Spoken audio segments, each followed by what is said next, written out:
This new year, why not let Audible expand your life by listening? Explore over 1 million audiobooks, podcasts, and exclusive Audible originals that'll inspire and motivate you. Tap into your well-being with advice and insight from leading professionals and experts on better health, relationships, career, finance, investing, and more. Maybe you want to kick a bad habit or start a good one. If you're interested in learning how to master your emotions and hearing scientifically backed advice for using your emotions as a tool, may I suggest Shift by psychologist and bestseller author Dr. Ethan Cross? Trust me, listening on Audible can help you reach the goals you set for yourself. Start listening today when you sign up for a free 30-day trial at audible.com/Wondery. That's audible.com/Wondery.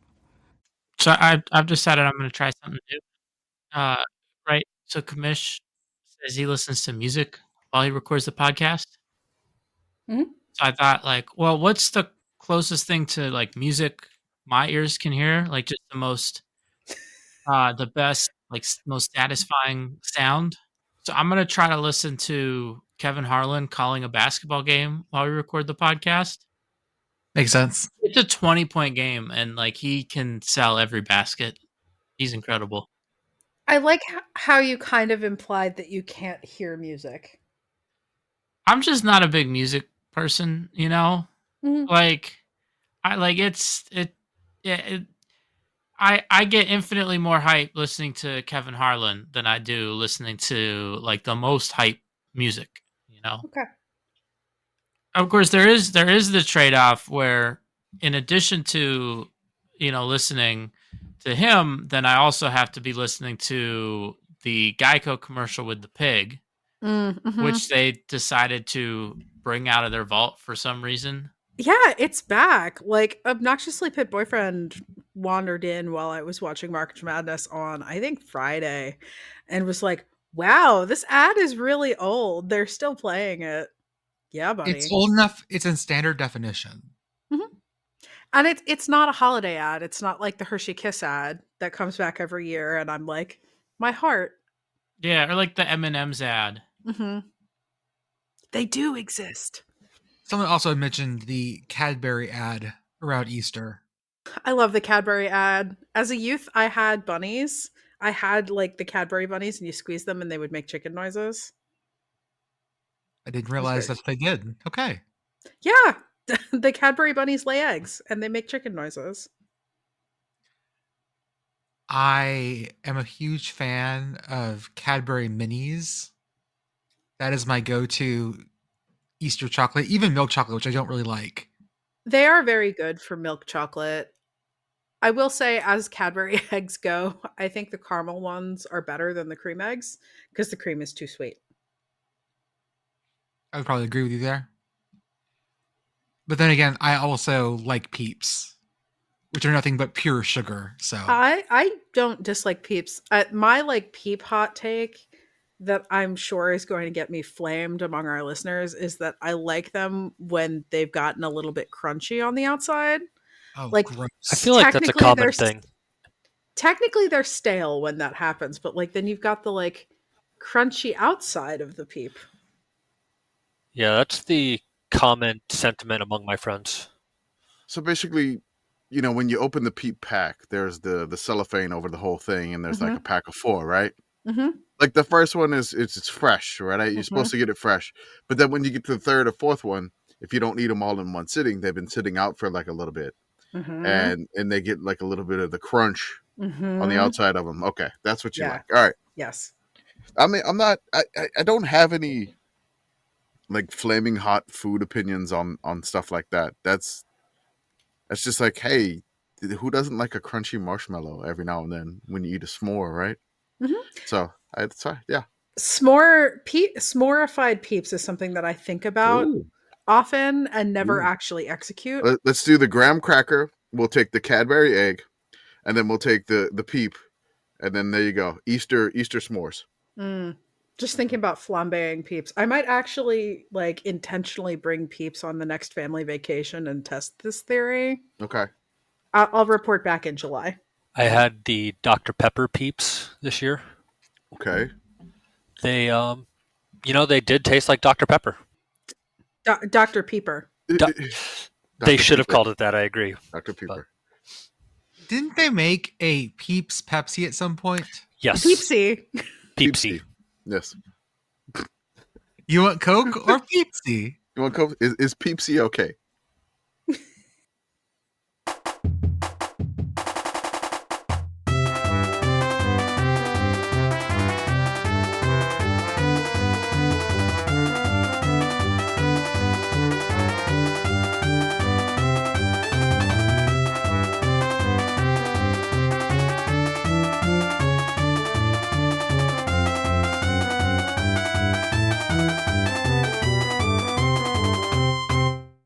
Welcome, everyone, to the Sickos Committee Podcast. This is our podcast for the evening of March 23rd, 2025.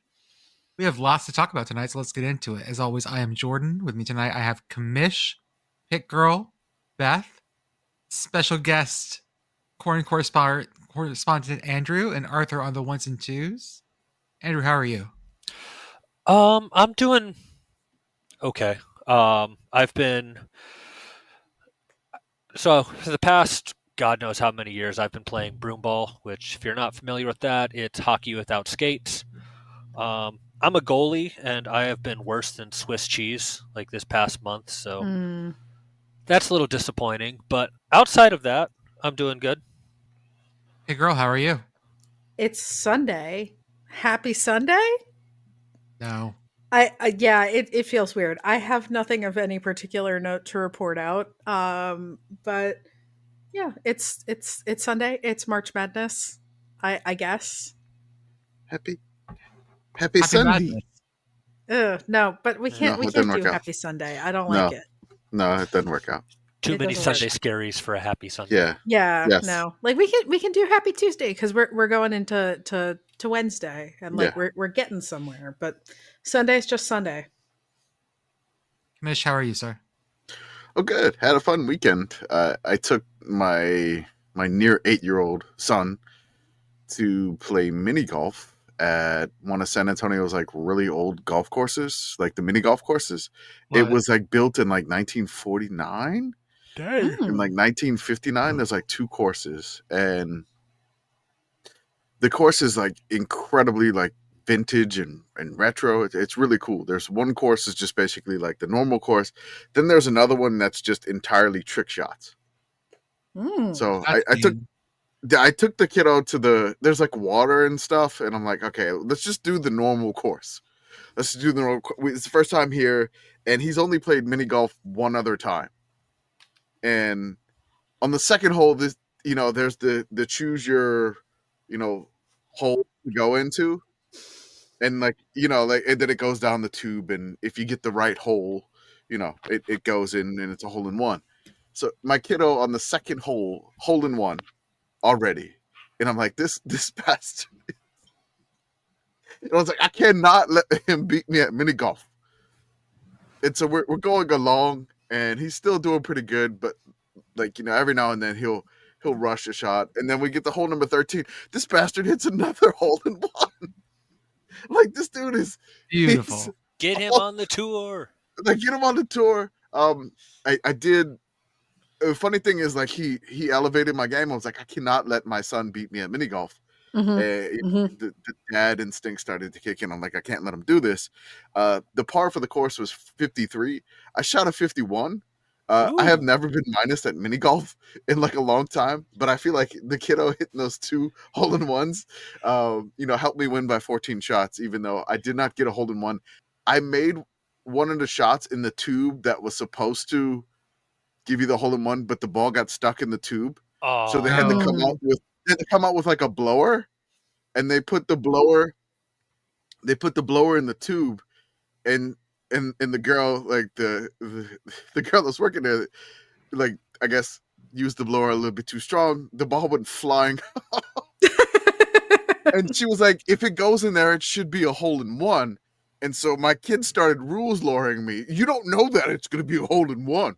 I mean, I agree with your kid. I agree with your kid. I respect that. I do. I'm like, you got to be kidding me. Like, I should have had a hole-in-one here. And he's like rules lawyering. It's just like, no. I was like, I made this in the correct hole to get a hole-in-one, and the ball gets stuck. So we finally settled the argument. I was like, fine, I'll just drop it in the tube. And we'll do that. I dropped it in the tube and it came out and it went away and I wound up getting a 2. And I'm like, Yeah, it's just that's what you get. this is bull crap. I don't care. I won by 14 strokes. I'm a bit mad about it, but fine.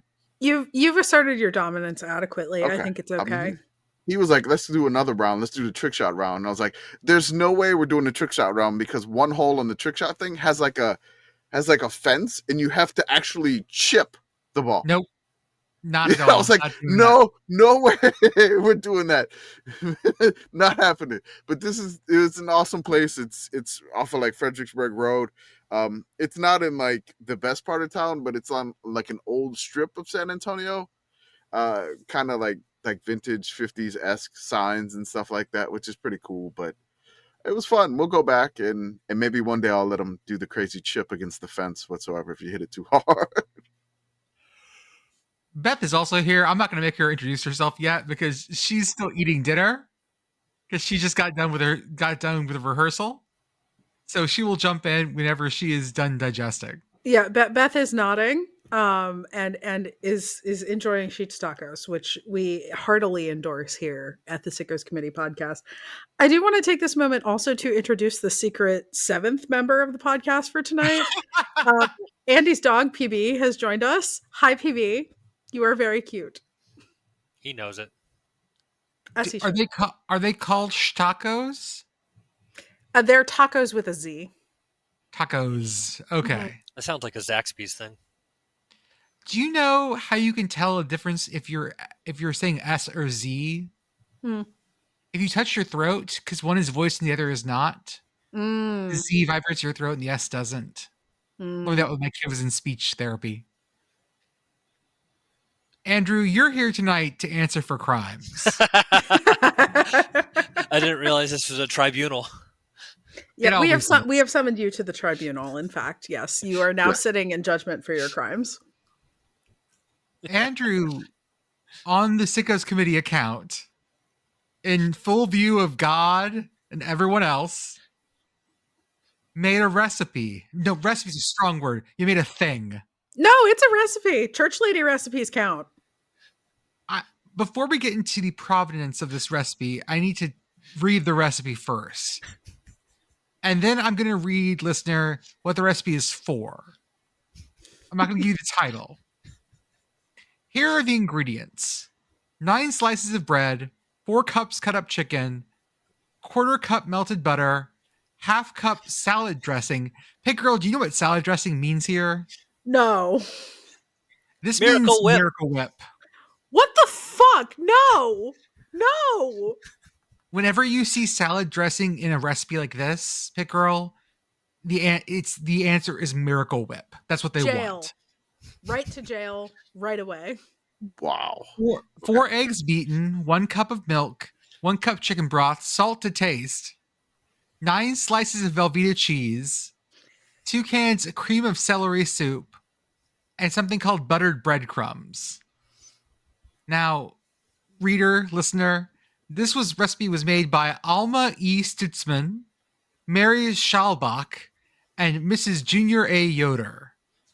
Not a lot of X's in that name. I just want you to keep track of that. I would also like to take this moment to point out that this set of last names is like concerningly Amish country, but this is not from Central PA. I can't believe you're doing this while I'm trying to eat. Yeah, sorry. I think we determined Mr. Yoder might be from Ohio. Yeah, I mean there is Ohio Amish country as well. Yoder in particular is like aggressively Amish as last names go. Commish, this recipe with the Velveeta and the cream of celery soup and the Miracle Whip, what is it for? Chicken gumbo, supposedly? Yeah. Celery is part of the Trinity, right? No, that's mirepoix. Wait. Yeah. Wrong Trinity. I thought Trinity was green pepper, onion, and celery. Green pepper, onion, carrot. Really? Oh, am I wrong? I've never used carrot in my traditional gumbo. No, it is celery. I'm sorry. You're absolutely Boom! right. Mirepoix is Okay, mirepoix is carrot. As Yes. the new unofficial Cajun.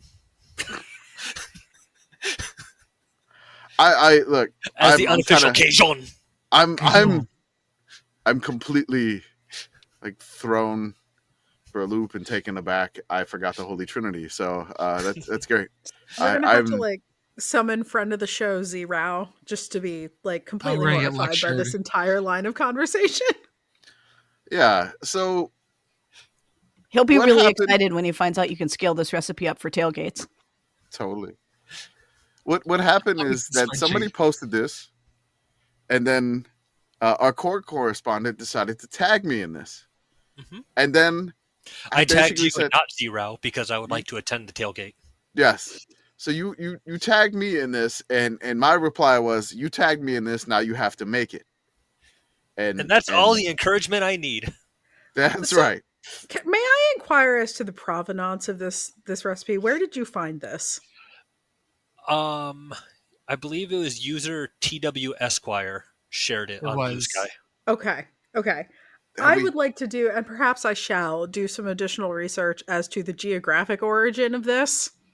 Because, like, again, I am stuck on Mrs. Junior A. Yoder, who, have we for all found I that? know, is from Lancaster County.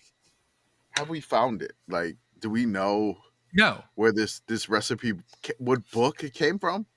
No, ask TW because he'll know. Okay. Yeah, he may have a physical copy to show us the cover. This is so horrifying. And Andrew, the pictures you posted were also horrifying. How was it to make? I don't know what you mean by that. Like, it was super simple to make. It was just you add everything into a roasting pan and throw it in the oven. It definitely had the consistency of a bread pudding, which is definitely something you want when you're thinking of gumbo and chunks of chicken in there. Did you serve it with rice? I did not serve it with rice. I had it as is. I think it had enough carbs in it by itself. The first time I ate it, just as it was presented, and it was very... It needed some more seasonings, and it would have made a perfectly cromulent casserole, is Okay. how I told people. The other previous times, I poured a shit ton of Frank's Red Hot on it, and then it tasted just like a shitty buffalo chicken dip. I mean, all these things together, if you didn't have the title, I could be convinced that this was a perfectly fine, like you said, casserole. Not my thing, but from a different time. Yeah. Did I hate it? No. Will I make it again? Also no. So what happened to the leftovers? I ate it. Throughout the course of this past week, I had it. Well, I'd heard that you were worried about it going bad since you lost power because God punished you for this. Right. Yes, God did punish me. The day after I made it, we had a blizzard here in Omaha. The day I made it, it was 70 degrees. The next day was a blizzard. Yeah, that sounds right. Yeah, so I had lost power for about 7 hours. Luckily, before we got into food spoiling territory, I took everything out of my fridge, loaded up 2 coolers, and just put them on the deck in nature's fridge. Mm-hmm. This is the way. Idea. Not a bad idea.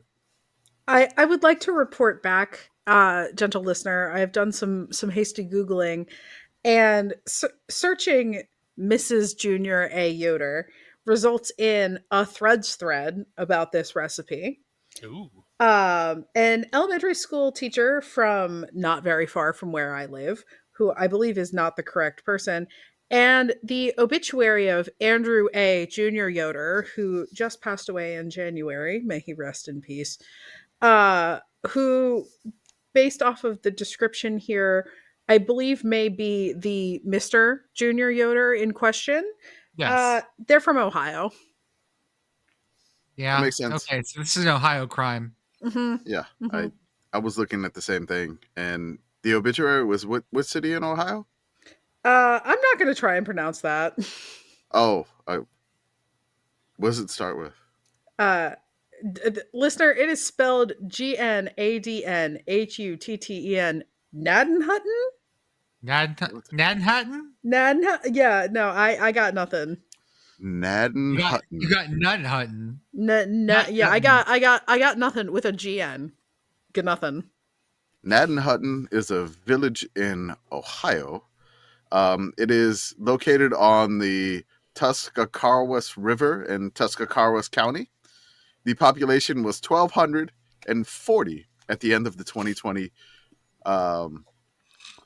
There's something called the Nadden Hutton Massacre in the part of the American Revolutionary War.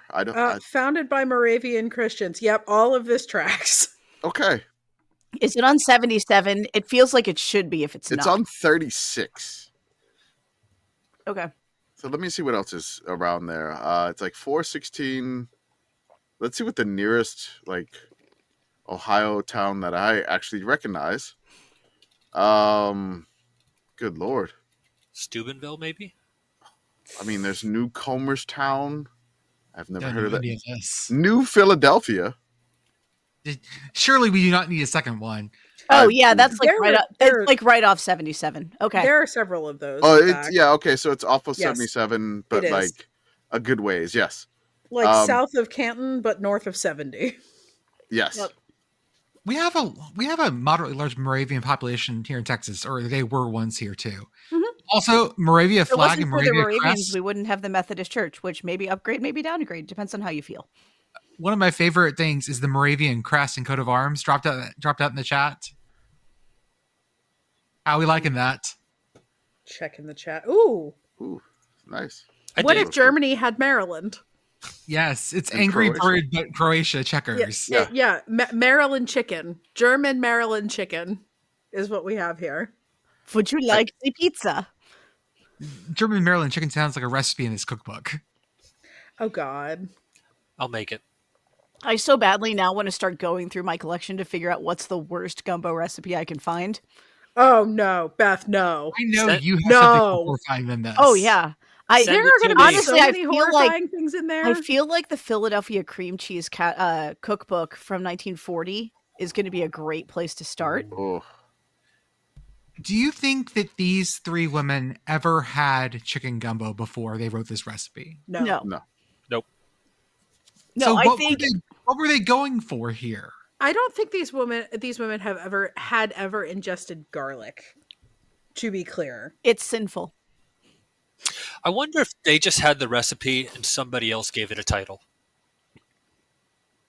Or maybe it's the wrong title. I keep hoping that maybe that's it. It's I like to imagine that this is basically a lengthy game of culinary telephone. That like they just made this casserole with whatever they had around, and somebody had it and was like, "This tastes like gumbo." And what they mean is my sister's brother's great aunt's cousin's nephew's first date described gumbo to me once. And then this is passed out at 31 flavors last night? Right. And that's probably what this is. There's a definition of gumbo that's just basically like, it's gumbo. You're just basically supposed to throw everything in your cabinet that you don't have a use for and just put it all together in a stew. Was there a particular No. ingredient in this recipe that you felt as you were making it that took this into a direction that you were ill prepared for? Definitely the sliced Velveeta cheese.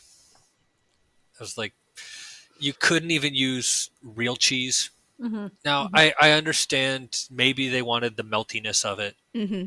but still. I have one more Real cheese. question for you as a cookbook crimes lover.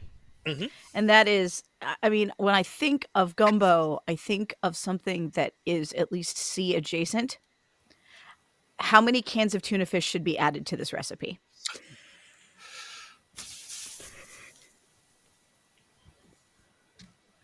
Three. Everyone is just. He says three.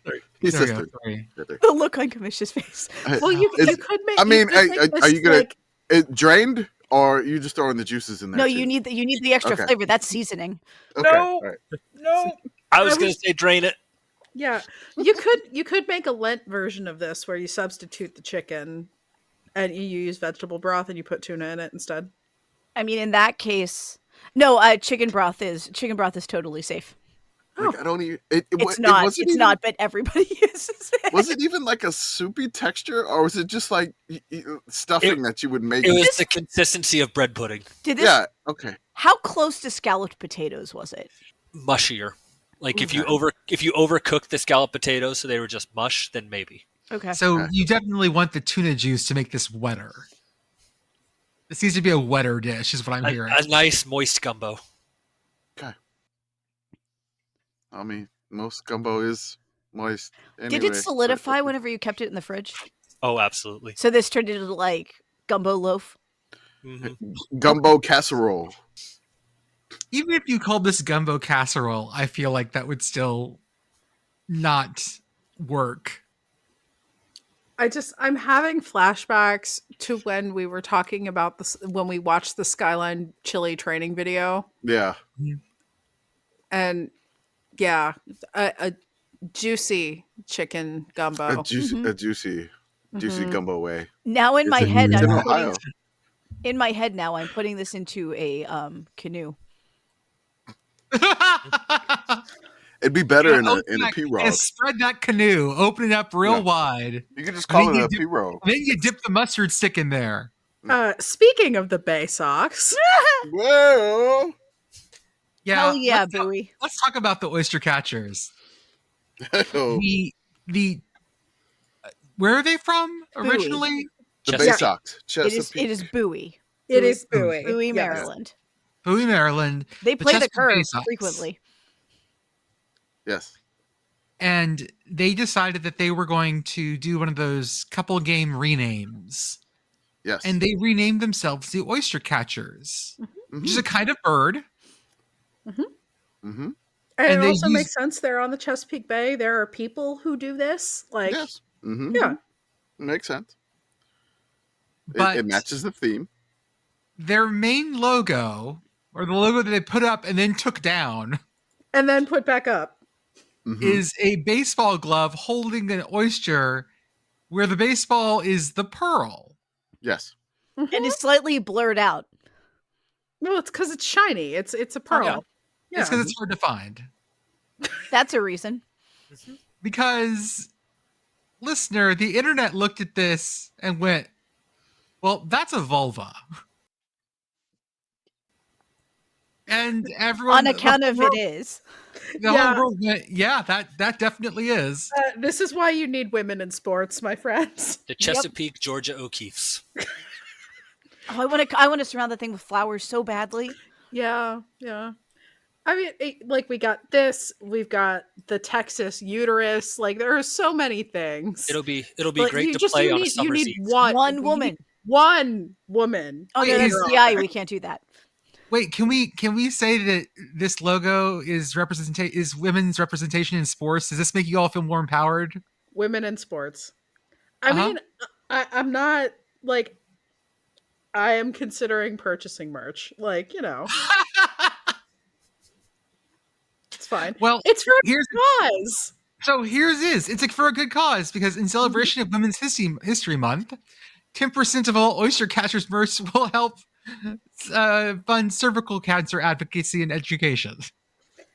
My favorite part of this though is the initial part of the Instagram post about them donating 10% of the funds from this to cervical cancer education and advocacy. Quote, "If we're going to go viral, let's make it count.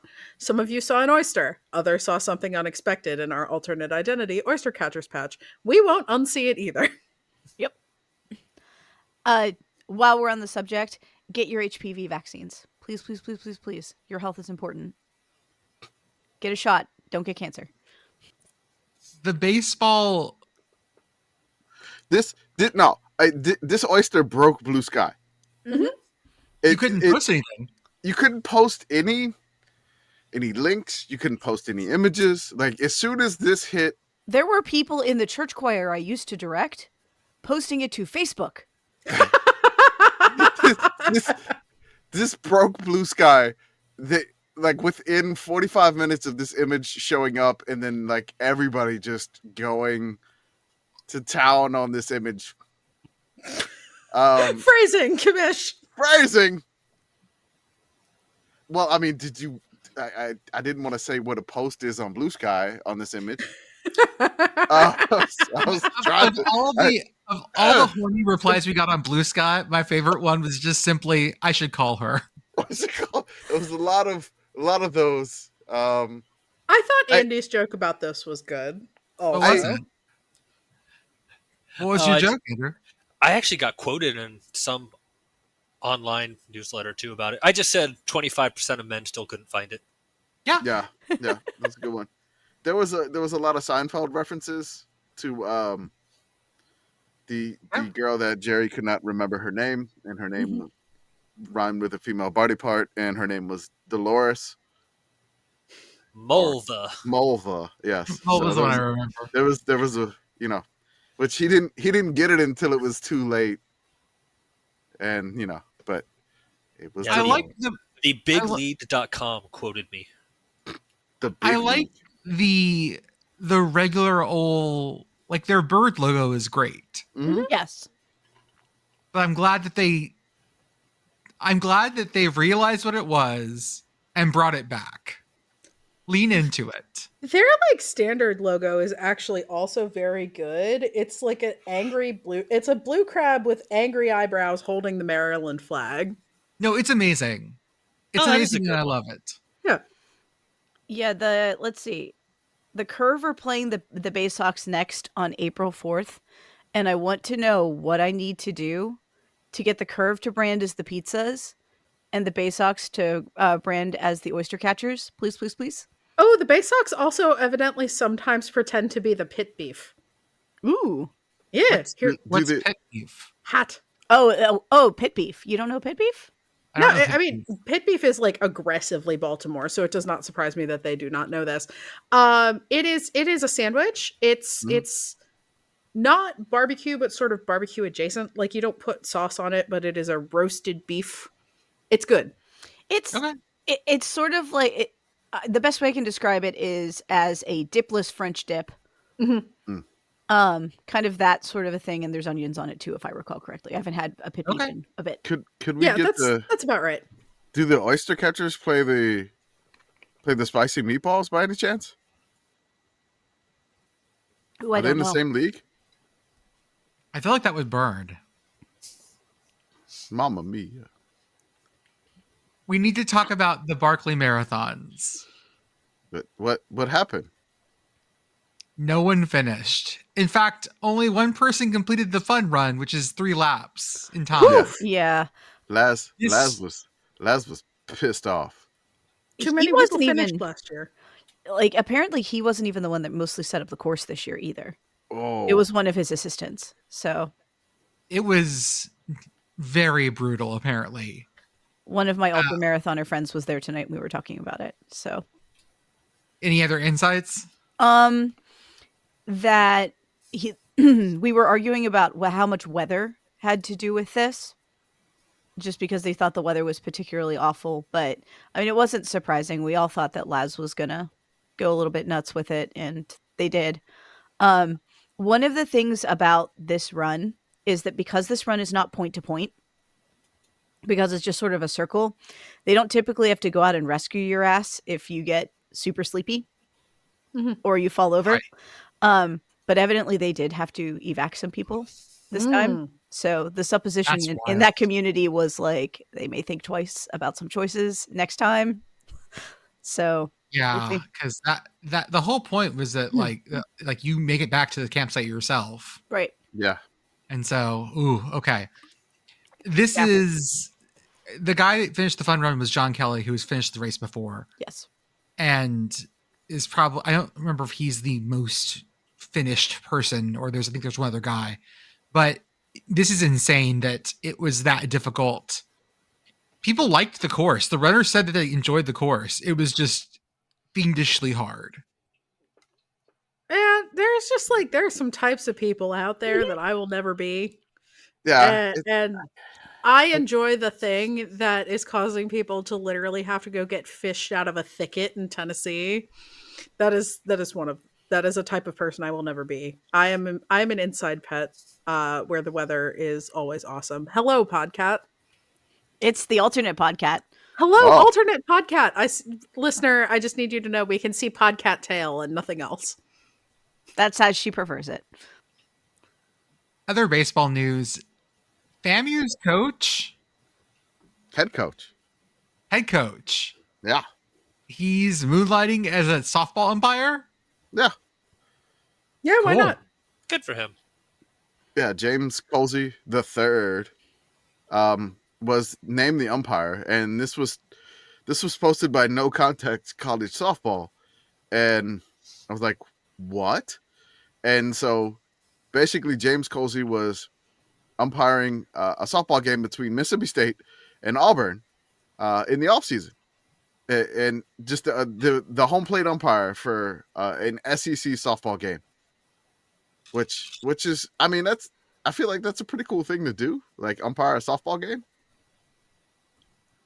Yeah, tough. he's not the highest profile person I've heard officiating college athletics events, because there's like an actual municipal scandal that happened in Pittsburgh where the chief of police, like when he was made chief of police, he agreed to stop refereeing college basketball games, and then he just kept doing it. And he ended up like quitting his job as chief of police to ref basketball games. Too committed to the game. Yeah. I think one probably paid better. So I have a question for you. I'm going to name a couple of current college D1 coaches, and I want to know what second job or sport, if we're going to work in a different sport, what are we going to do as a second job? So, for example, what do you think Bill O'Brien's second job is? I think his second job, he can be in charge of personnel decisions for an NFL team. Went so well the first time. For some reason, I'm picturing Bill O'Brien like running a pool store. Okay. Like he's here behind the counter, and if you need your pool shock or your skimmer or whatever, he's there.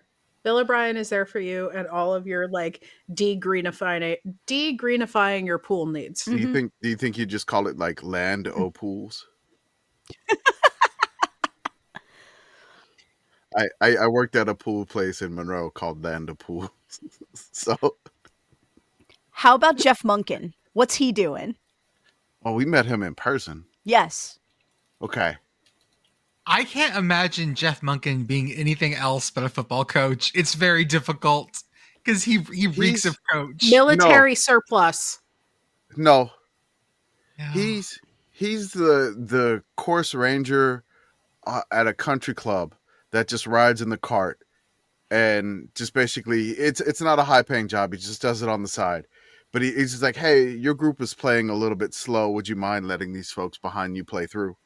And that's what he does. And then he just, people buy him beer. He's just a pleasure to have on the course while you're out there playing. Okay. How about Sam Pittman? Barbecue. Yeah, Pitmaster. barbecue joint. Sam Pittman drives owns a barbecue joint. Okay. Dude, he is Who was the last Arkansas coach that didn't own a barbecue joint? Chad Morris. Chad Morris. Yeah. All good answers. No. Chad Morris is the really bad barbecue joint that you avoid, but then you go out there in desperation. Chad Morris has gentrified barbecue. Yeah, Chad Morris is like that fast food barbecue place that has a drive-through and they're always out of everything, and you have to like settle for like I mean, turkey's fine, but all they have is like turkey, and they only have like 3 ribs left. Brisket was gone. You can't call it Dickies like that. You can't do that. People like Dickies. All right. I'm not. I wouldn't say it was Dickies. You thought of Dickies. People like Dickies. Okay. The cups are everywhere. Someone must like Dickies. I guess. I don't know, man. Like, I'm a Pennsylvanian. I don't even really know shit about barbecue, but like, do better. Do you think Houston Nutt can run a barbecue joint? Yeah. Yeah. Nuts, I think he's the nut king. nuts BBQ. Mhm. Big nuts BBQ. Big Yeah. nuts BBQ. Yeah. Here's your Get last the- one. Get that nut in your mouth. I mean, okay. You gotta- To be fair, having his special watched sauce is called the nut sauce. having watched like the reality TV shows where they go into like restaurants and bars and that sort of thing, I feel like America as a whole, like we just way overestimate our ability to be able to operate restaurants. So like I'll totally concede that there's probably very few college football coaches that could successfully run a restaurant just because they're all crazy and I don't think they could, think about like what consumers would want or anything like that. Do you think Bobby Petrino could run a good barbecue joint? No, No. because I don't think he's a great like manager and like just of people. No, Yeah. well, I That's a think prerequisite. I think I he's would going to have a also lot have of health code violations. Yeah, I Yeah. would have very serious food safety concerns about whatever was going on at Bobby Petrino's barbecue joint. It feels like Yeah. it's a front for something. It is. Probably several things. Who would be, Motorcycles, who would chop be shop. the funniest college football coach to get yelled at by like John Taffer or Gordon Ramsay? Brian Kelly. Ooh. Yeah. Oh, He'll would right turn- back. He would turn. Well, right. purple. We could watch him and Gordon Ramsay just both turn purple. Both would have steam coming from their ears. It would be great. Yeah. Beth, do you have one more? Yes. What's PJ Fleck's second job? High school teacher. That was his first Go job. back. Well, that was I his know. first job. I feel, and I can't get it out of my head, minor league baseball mascot. But he's just himself. Did Sure. the Big Ten like remember when they did those coach videos where they asked coaches like all of I these missed those. personality questions? Mhm. Did Yeah. they ever ask them like what your job would be if you weren't a football think- coach? Because I feel like they did. I think so. They did. And then we were yelling at them to give us the Scott Frost cut. Because That's right, 'cause It was started posting them after. They had to Give keep us the cutting Frost people. cut. We gotta know. That's Yeah, right. they had to there keep were a cutting bunch of commercials. in-season firings that year. They had to keep like shortening the videos to the fired coaches. They should have gone like flown out to the campuses and been like, okay, like you're the interim now. We got to get your answer on, what your perfect date night is or whatever questions they were asking. If you were an ice cream flavor, what would you be? I love taking these college coaches who want nothing more than just to be recruiting and or crunching film and being like, hey, you need to answer our inane questions. At least when we got to them, Commish, they were done with the season, so they were just focused on recruiting at that point. Which So when is- we asked them I our feel inane like- questions. I feel like they all came to us last, and we were like the comic relief a little bit for them. I like that. I enjoy that. bring the Like, yucks. you are, we are the. We're not going to ask you the normal questions here. No. We're going to ask some fun questions. Yeah. You do not walk into an interview with the Sickos Committee Yeah. and expect to be asked a normal question. Somebody was like, "You let Shane Beamer off the hook about WikiLeaks," and I was like, "Bitch, we the Sickos Committee. We are not here to do About hard-hitting fucking investigative WikiLeaks. journalism, my guy. We're not journalists. Like, you want me to break this down in a 5-minute interview with Shane Beamer? Get out of here." You did not come here for investigative journalism. You came here to listen to six Hard-hitting idiots talk journalism. on a podcast. Kurt Signetti, tell us your favorite cheats order. I demand it. But actually, Kurt, the Kurt, people want to tell us. know. You can email us. We won't, It'll be off the record. off the record, Kurt. Yeah, when I say the people, I mean me, and I won't tell anybody. I promise. We won't say anything. So now we hit the button and we transform into basketball committee. That's our transformer sound. Basketball. Basketball. CBS theme. This has been minus, I can count about 3 games. This has been a very chalky, very boring. March Blandness. I mean, that just shows that the selection committee didn't do a good job. They should needed have more- made the games more exciting. They needed more ACC teams. That's what this needed. Probably. I mean, look at how good Duke is. Duke's really good. They needed more of that. So let's talk about the games that have been fun. One of them was tonight. Like, it just happened. Like, it was the best game of the. It just happened right before the podcast recording. Yes. I missed it. The only buzzer beater we've had so far. Yeah. Maryland defeats Colorado State by 1.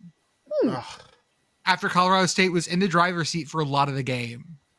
Gave them hell. Like, Colorado State gave them absolute hell.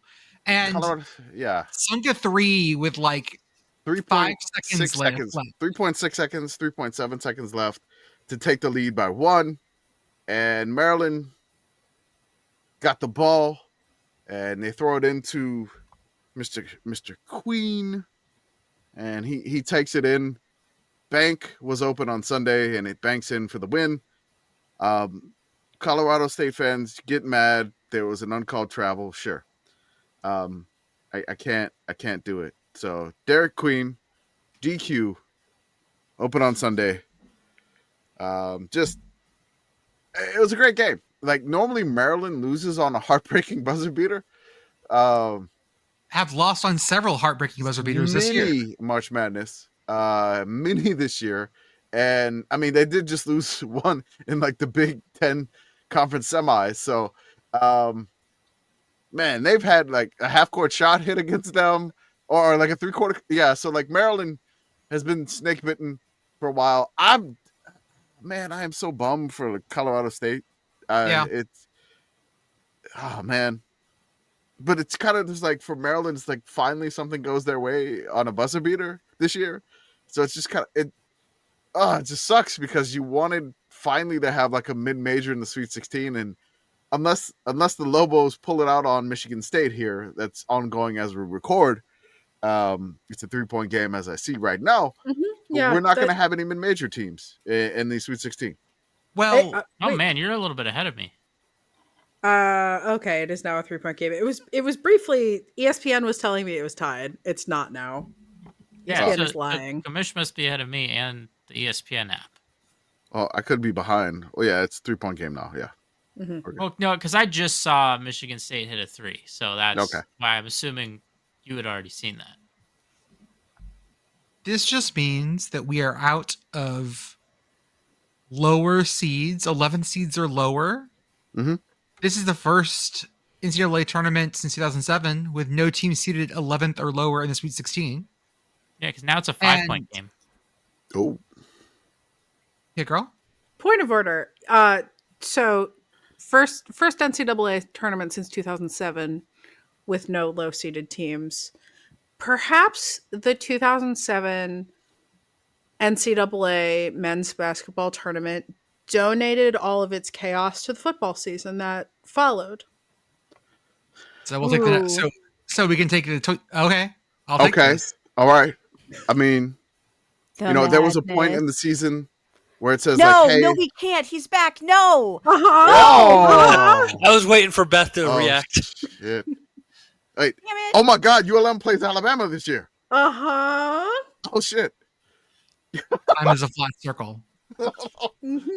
Holy crap. Now our plucky Beth is so upset. Does Rutgers play South Florida? I hate this. The fear in Beth's eyes. Is South Florida going to get ranked number 2 at some point in the future? Boston College is going to be good? USF football schedule. Is Thomas Castellanos still at? No, he went to Florida State. God damn it. Florida State, that's right. Sorry, I'm Virginia. Yeah, we're going to have to do transfer portal. USF opens with Boise State. So, Oh. Okay. And Florida and Miami. So, they have a path. If they win, they have a path to get, if they do the thing, they have a path to getting ranked. Between that and improving Mizzou, Do you know who our plucky underdog is now in the NCAA men's tournament? It's 10 seed Arkansas, coached by Coach Cal. No. That's our plucky underdog now. No. I refuse. Definitionally not a plucky underdog in the same way if UNC had won on Friday as a 11 seed or whatever. That's not an upset. They're UNC. It's not. It's just not. Did the last of the perfect brackets die a terrible death today? They It did. did. They Yeah, I died would've after figured. Kentucky beat Illinois. Okay. Making it to day 4 is pretty impressive. Mhm. Yeah. This makes it fundamentally less interesting of a tournament for me. I mean, was it yesterday or 2 days ago? I was wearing my St. Peter's Strut of Destiny shirt. Yeah. You want to have that team, and we almost had it. Let's talk about McNeese, because McNeese absolutely turns the screws on Clemson for the first half of their first round game. McNeese was a 12 seed. Clemson was a 5 seed, I believe. Yes. Yep. Something Yes. like that. I had a lot of fun pointing and laughing at Clemson during this game. Well, you know who had a really bad time during that game? The Clemson mascot. Oh no. The head shake. It was amazing. But as soon as 8-Ball did the head shake, Clemson started to make all their shots. They couldn't make a damn thing in the first half. They only had 13 points in the first half. And then Clemson made like 5 straight threes at the end to just basically make it a 2-point game. Don't rush McNeese through. Yeah, Yeah. Commish, How I need you to much do say how many points Clemson had in the first half again. I just said they please. had 13 points in the first half. You got to savor it. Now, how Okay. many points did McNeese have in the 31. first half? They got palindrome Palindrome. There you go. in the first half, 13-31. If you get palindrome 13-31 in college football, we're like, oh, you got your ass kicked. That's pretty bad. To get palindromed like that in the first half of a basketball game, In the NCAA tournament. oh my God. 13 points in 20 minutes. That's so few. Mm-hmm. That's so few points to get in a game of basketball. Yeah.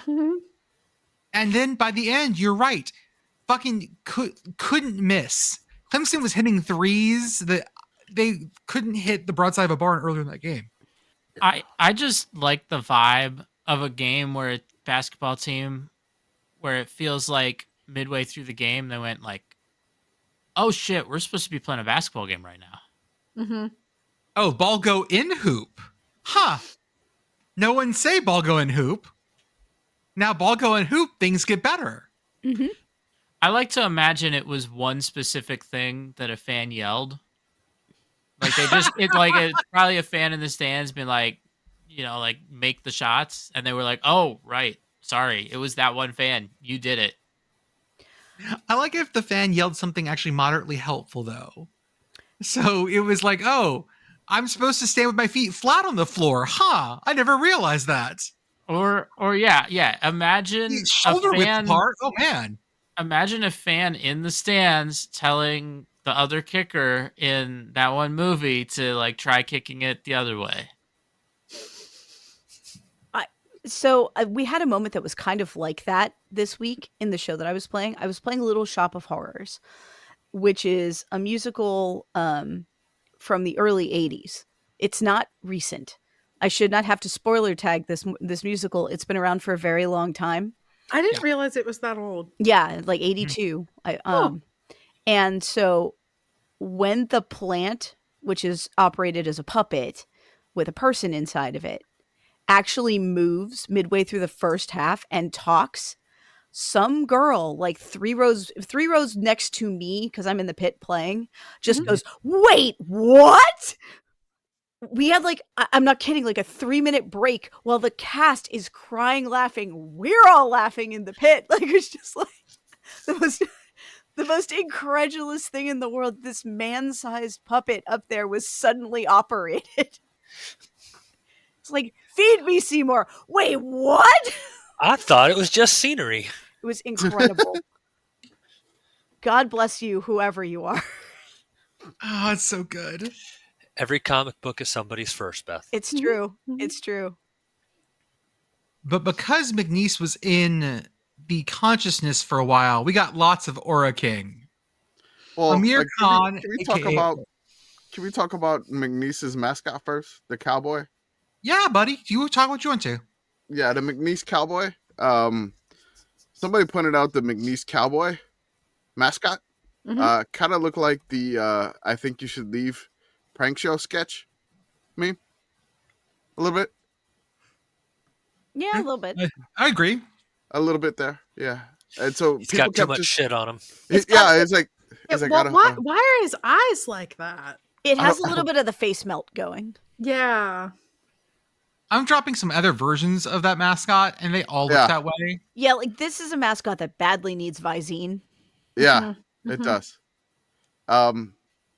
So it's Rowdy the cowboy. He's been out riding them dusty trails. The That's second right. to last picture that you posted, Jordan, is a dead ringer for Sylvester Stallone. He's got the little butt chin too, and everything. He's got all of that. Why does he have such stark like creases and lines on his face? I don't Oh, and know. he has the DreamWorks smirk. Yeah, there's just this. It's this Or very or unsettling. palsy. I'm not sure which. The fringe on his sleeves looks like one of the cleaner brushes in an automatic car wash. And he's a rhinestone cowboy. No, I just Where everybody. is his Star Spangled Rodeo? Oh my god! It's just this mascot. I wanted since McNeese beat Clemson. The next round it was against Purdue Pete, and so I was begging Ralph Russo and Nicole Auerbach. I'm like, please get a picture of Rowdy the Cowboy and Purdue Pete together, please, for me. Brothers separated at birth. I will say that the Southland social media team was on point, because the minute that Clemson mascot 40-yard stare thing happened, they had the clip ready to go and had tagged us, and we're absolutely all over it. The best part also was when I mentioned it looked like he'd just come back from a war. They had the edits ready to go. I was editing him into black and white. Like it was a really great moment everyone was having. I gotta give a shout out to James. James does social media for Southland. I met him at the Southland conference media days last year. So when they tag us and stuff, we're greatly appreciative of all the tags for stuff like this, because it's ridiculous. And it was nice to have like a small school have a first round upset, because we didn't get many of them, and to be associated with one of the conferences that pulled that off, it was a lot of fun for us and the Southland folks. And I mean, McNeese made school history. Like, they have never won a game in the tournament, so that's an amazing accomplishment for McNeese and for that area. That area down there, hard hit by back-to-back hurricanes, hard hit in the middle of the pandemic. Like, it was just like, here's a hurricane. Oh yeah, a pandemic's going on, so we can't really fully help you. And then, oh yeah, you want another hurricane? Here's another hurricane. So for that area in like Calcasieu Parish, all that area around there, huge lift for that Lake Charles area, and like, Cameron and in all the cities around Lake Charles, like Sulphur, which it does smell like sulfur. So just a shout out for McNeese. Shout out to Polk Nation. They like to call themselves the Pokes, but it's cool. I've been there to Lake Charles many times, been on that campus many times, and it's a huge lift to that city. It's a great story for them. So looking at this mascot again, I think that this is a midpoint of a mascot that is anamorphing from Pistol Pete to Purdue Pete. Ooh, is this like a Pokemon? No, this is Okay. this is it's a little bit different. Animorphs is like, Is Commish too old for animals? He shouldn't be. Yes, he is. Shouldn't be by much. I'm like What? a little bit too young for Animorphs, so like I think this I'm tracks Animorphs. actually. This was a book series that like I recall seeing in the library, but like not a lot of people read. Oh yeah, this. And like No, the whole thing yeah, is that this is a person that transforms into an animal, but you get to see all of the like the covers are consistently like the process of transformation, and so there's a lot of really unsettling, like uncanny valley shit in the middle. This came out in like '96. Mhm. Like, this is I'm Yeah, Commish is too old for that, and I am too no, young for that. I No. I got it. It's fine. I was in Okay. high school when that came out. It's fine. But like, it kind of like went along with like, I think it was I don't know when Goosebumps started, but like Goosebumps and then like Goosebumps Animorphs. had to be early Goosebumps 90s. is like 92, I think. Yeah, and so like Animorphs was like the evolution after that, I guess, so to speak. I had a cousin who worked for Scholastic Publishing Yeah. and showed up at my house one summer with just a box of like 70 Goosebumps books of like, here, we printed too many. The Ooh. original series was 92 to 97. Ha! Good job, Beth. Before we talk about AmirKhan, I want to say that one of our followers was at, I think it was a WNIT game, maybe. No, what kind of game it was. But they were doing a what mascot is this thing? If y'all look in the podcast chat.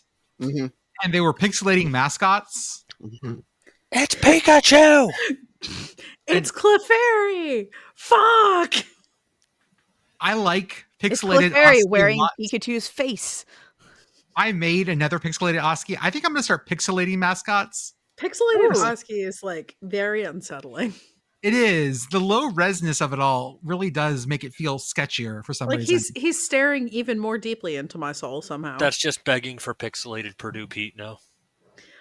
Can we pixelate? Can we like Is it bevel worse to- pixelation? Is it worse to pixelate the whole mascot or just part of the mascot?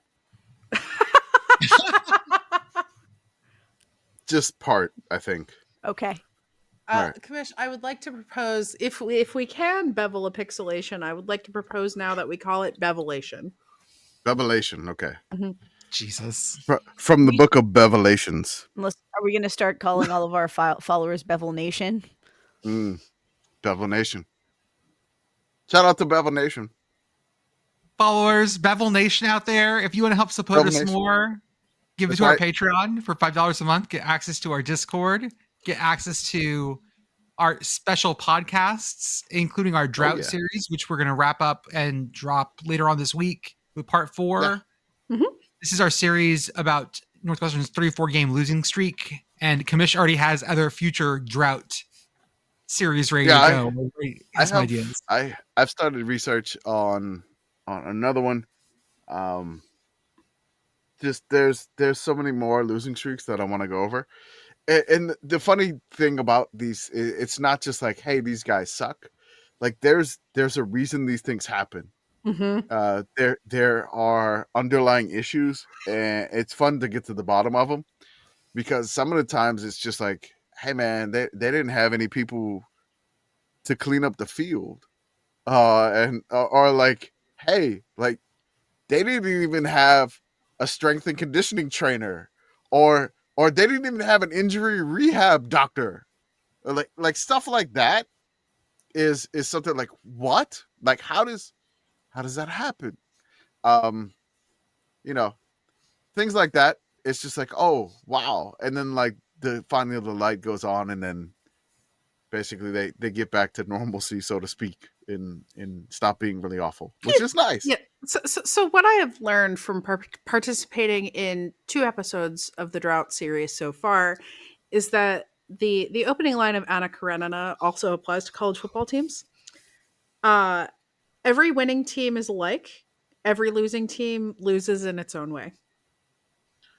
Pitt Very Girl, true. I made you a gift. Oh, It's in the podcast chat. I've also made you a second gift. oh God. So I've got oh no, oh that's worse. Yep, that's worse. Thank you. You're welcome. Gentle listener, Jordan has pixelated Purdue Pete and then has taken the same picture of Purdue Pete and only pixelated his face. And it is worse. Witness protection, Pete. Hold up. I can make it without the little outline of the circle. This looks sketchier. Hello, my name is With the voice change. Oh, yep, yeah. Yeah, this that's is worse. worse. It's even worse now without the circle. Pete. I'm in Plattsville. Whistleblower Pete. Yep. Go to our merch store, sickoscommunity.org. Right now, we have up our pre-order for our Sickos little minifig stands for our basketball and football guy. We need to get 100 pre-orders by March 31st. So if you're interested, jump on those right now.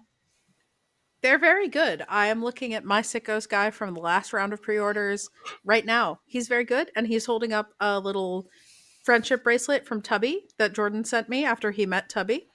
wrapped around his little finger. Aw. So I would recommend it. We have our YouTube channel, our Instagram, our Twitch. Shout out to Much Board Geniuses podcast. They go the places we refuse to go. And as always, wow, that bevel is fucking horrific. I wonder if we could make it so each individual pixel gets beveled. I was trying. I'm still working on that. Let me that's get tough. let me It get looks better. like a golf ball. Yeah, let me get better on that. It's textured. in That a was weird just the way. first take of the bevel. It's gonna look like Join that our diamond Patreon. jewel art. Join our Patreon so you can like get no context images and you can see like Commish try to bevel something live while we're recording. And as always, for the softiest, comfiest collegiate apparel from Did you all say your favorite softiest? schools. Softiest. I said softiest. Softiest. Softy. For all your favorite schools and even some schools you had never heard of before. Mm-hmm. Home field apparel. Use offer code yes, ha ha ha, yes, 3 ha's for 15% off your first order.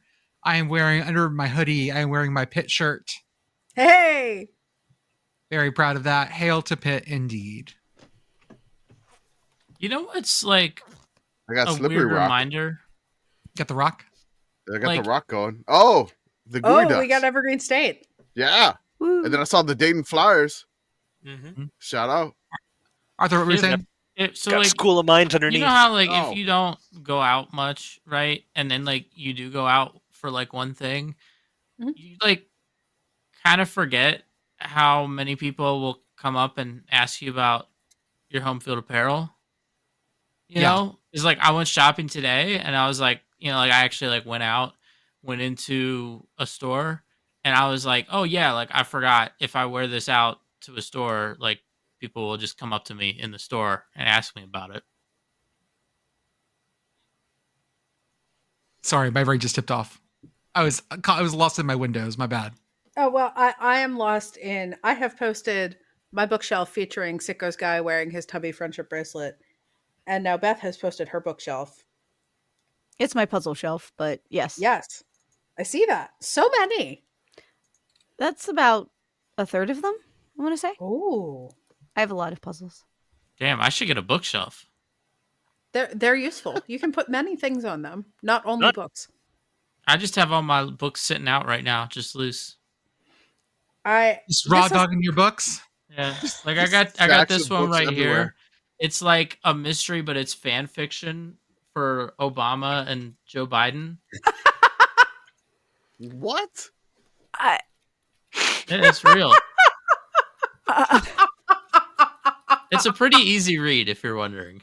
Oh, I imagine. that. This has come up on this show and on Blue Sky a couple times. I'm sitting in a room with 3 extremely full bookshelves and next to an end table that is mostly books. Mhm. And there's another bookshelf elsewhere in my apartment and a couple milk crates full of books. I might have a problem. I have a stupid number of books here. I mean, Jordan has been to my house and has seen the sheer number of bookshelves. There are many, many, many, many. There's a bookshelf, and Yep. there's a bookshelf, and this apartment has one built into the wall. Wow. Ooh. We love it. Many books. But Pitt Girl does not lay down while podcasting. We also learned. I do not know because my mic sits on the arm of my couch, which is made out of wood, and so my mic can sit there because it's flat. But if I were to lay down, there is nowhere to put the mic where you can hear me. Well, let's talk about McNeese again and talk about Oricon, or Amir Oricon, the student manager for the team, who has just hit the portal. So like Oricon was everywhere. And basically this is kind of just, it kind of took off like a month ago. There was a video of this that Oricon, you know, he's just rapping with, you know, McNeese coming to the stage, and you know all the players get along with it, and they start. This kind of is like the trash can for Omaha. Like it just took off. They started winning. They you know, McNeese was already kind of dominating the Southland whatsoever, and you know, Will Wade head coach, and they're doing everything, and they really bought into this. And the funny thing about Madness not being like crazy madness like there was so much attention on Oricon for this because basically the internet like made this a thing, and Oricon actually followed us, which was crazy. He followed us when he had like maybe like less than 1,000 followers. Let me see how many followers he has as of the show, which it could be more. But you know, this was crazy, and like he's the first student manager to get like NIL deals because we talked about it previously.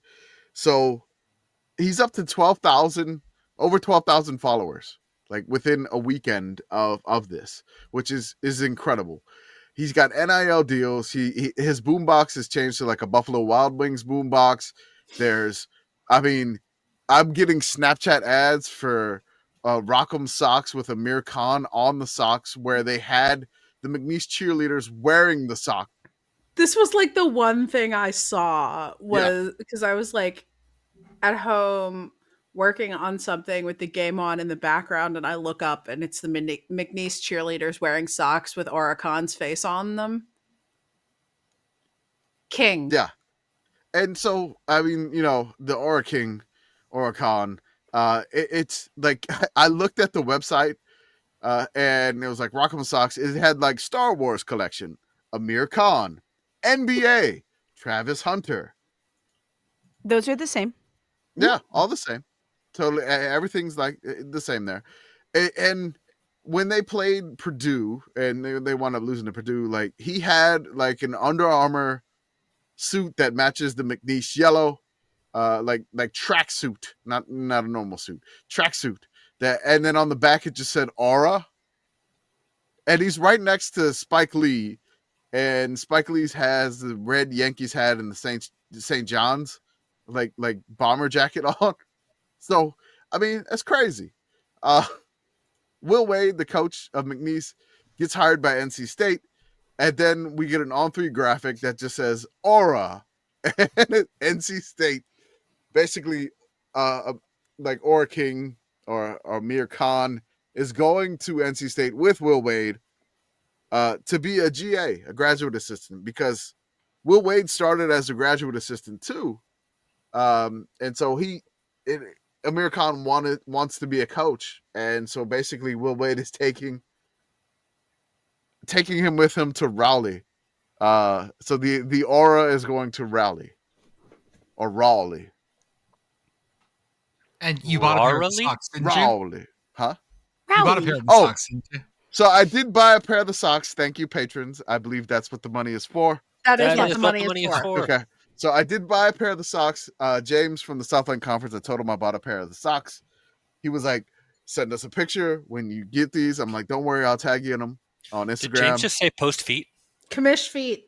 I'm not putting my feet out there. I'm just going to show a pic of the socks. I bet this would pair really nicely with a pair of jodhpurs.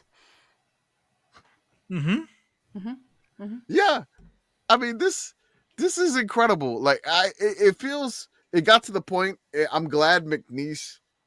I'm upset we don't have a mid-major in the Sweet 16 because it looks like our Lobos, our only hope, have been diminished by the Spartans of Michigan State.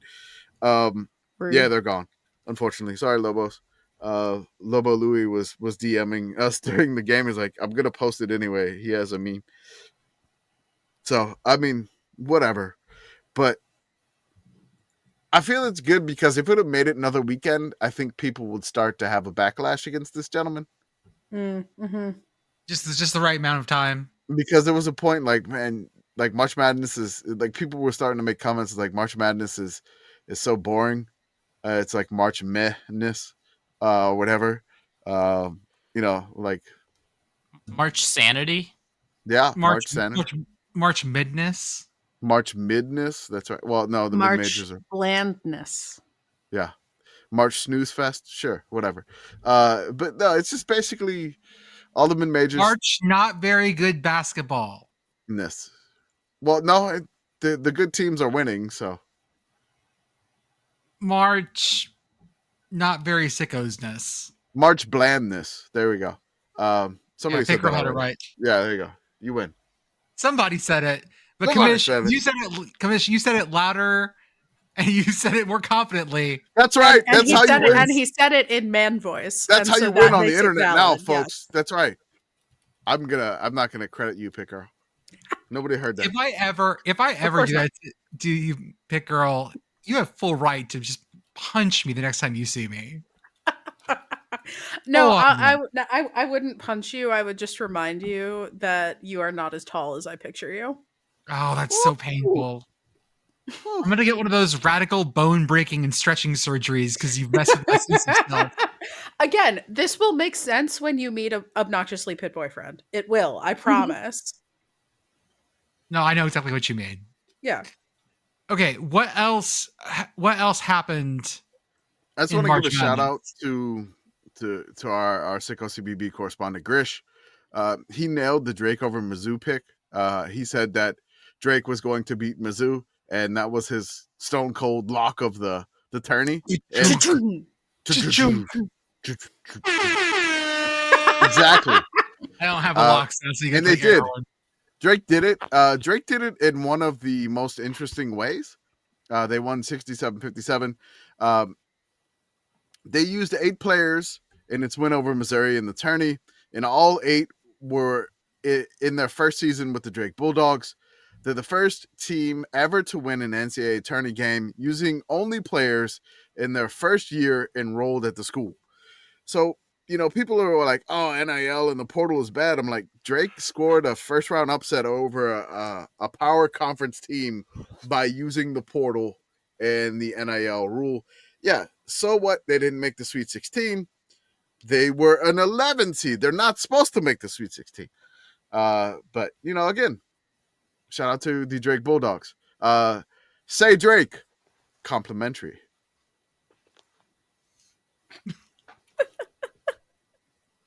The fucking pig commercial. We talked about this a little earlier. Look, Arkansas said this.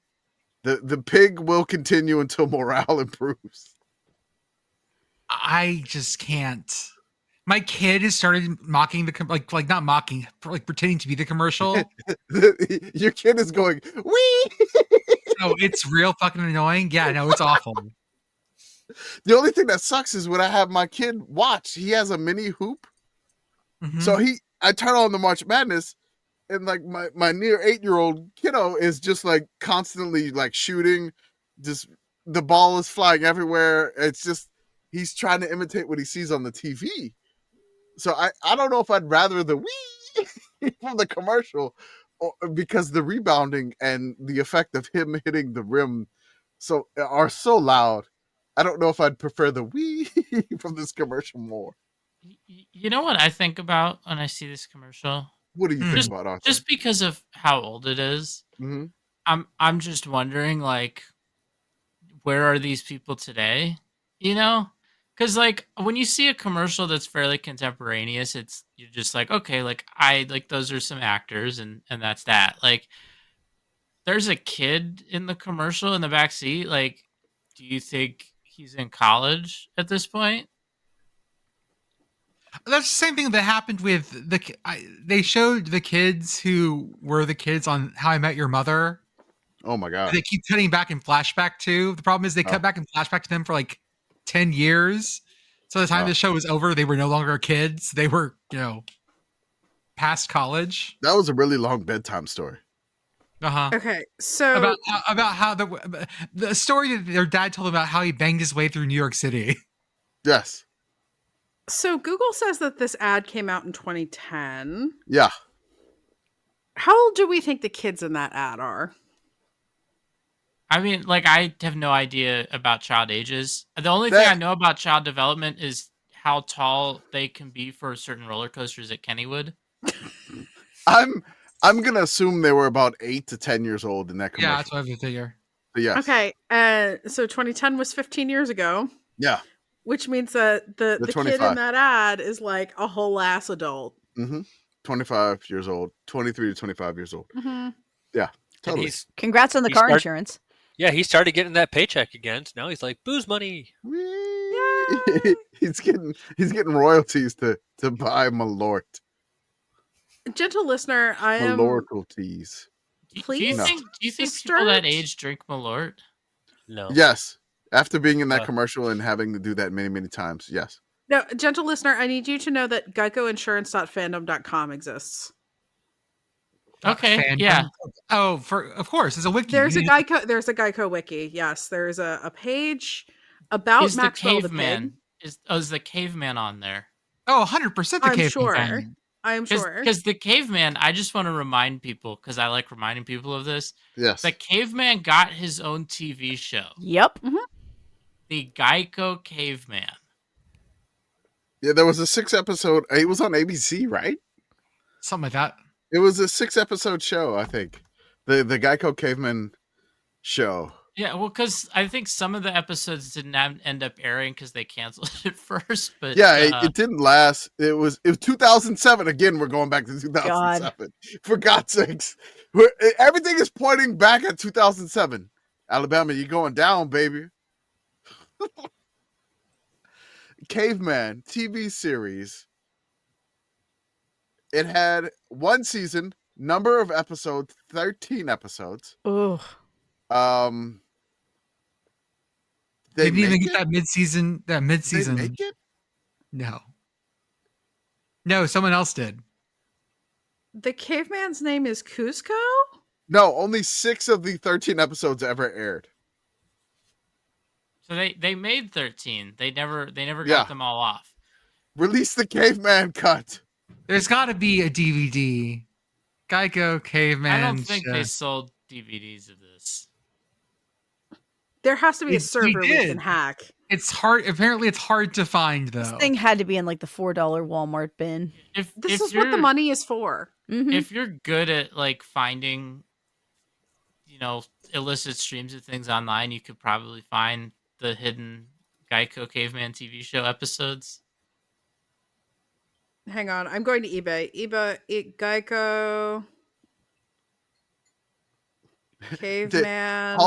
All 13 episodes were supposed to be released on DVD in 2008. However, plans were put on hold. There's a T-shirt here where it's like the Geico Caveman, but he kind of looks like Che Guevara.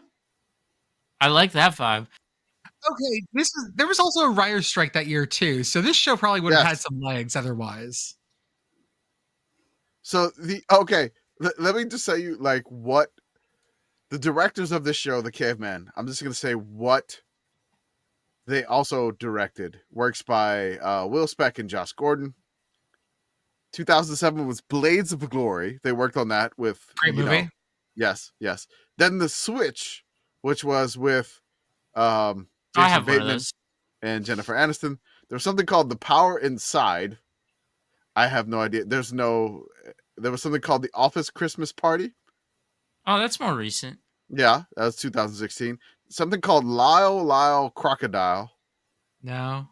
And I then don't know that one. something called Distant. So not a lot is what you're saying. Okay. Yes, nothing. Well, there I was mean, another TV why would you series. need to if you made the hit TV show Cavemen? That's right. There was another TV series they directed and created. It was called Hit Monkey. Marvel's Hit Monkey. Sure. Hit Monkey. I Sounds don't know what that is, but just that name, I'm in. Marvel Hit Monkey. The show is just called Cavemen. Caveman. Okay. I mean, a commercial was so awesome. They made a series out of it. Yeah. At least the first episode is on YouTube. Okay. Yeah, the cavemen in the show, it's supposed to be like a allegory for racism. Sure. I'm sorry. Oh my god. Okay. A real subtle allegory. This in is 2007. Real 2007 hours. Dude, like 2007's coming back, and Why? 2007. It's coming back. It is. I mean, I will always be down for December 1st, 2007 specifically, but otherwise, why? Well, but that means we can bring back sort of that pop punk emo thing, which I like. Oh, actually, yeah, okay, that's fine. I'm back. I'm down. Yep, I'm Let's in. do it. Was Third in 93 in 2007? I don't think so. No. No. Okay. That is much more recent. I remember when that 2017. happened. Yeah, that was 2017. Okay. We do have a very similar 3rd and 93 kind of play basketball play here. I'm going to play it for you guys. This is from Baylor and Mississippi State.